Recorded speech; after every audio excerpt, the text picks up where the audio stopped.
आम्ही नाशिक रोड नाशिक येथून आलेलो आहे आणि आज दर्शन घेतल्यानंतर खूप चांगलं वाटलं। वर्षातला शेवटचा दिवस आहे, जसा सुरुवात चांगली व्हावी तसे शेवट पण चांगला व्हावा हीच माझी भावना आहे। मी असं संकल्प केला आहे की आमच्या फॅमिलीला या जे भारत देशात आहे सर्वांना आरोग्य, सगळ्यांना भरभराटी, सगळ्या देवांची कृपा असावी।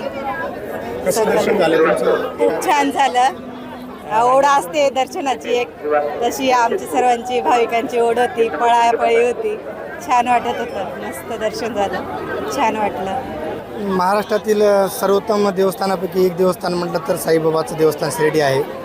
शेगाव आणि साईबाबांचं शिर्डी हे व्यवस्थेच्या बाबतीमध्ये आज भारतामध्ये सर्वात अग्रेसर देवस्थान आहेत आणि या ठिकाणी किती जरी गर्दी झाली तरी ह्या देवस्थानच्या तर्फे एकदम अतिशय योग्य अशी सोय सर्वांची करण्यात आलेली आहे।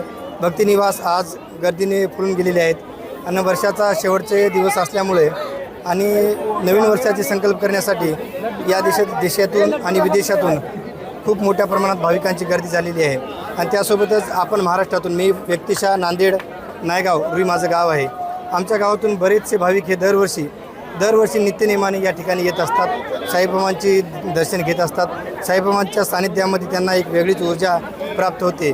मी सुद्धा माझ्या कुटुंबियासाठी, माझ्या गावकऱ्यांसाठी, माझ्या भागातील सर्व लोकांसाठी या ठिकाणी प्रार्थना केलेली आहे। जय साईराम। एबीपी माझा, उघडा डोळे बघा नीट।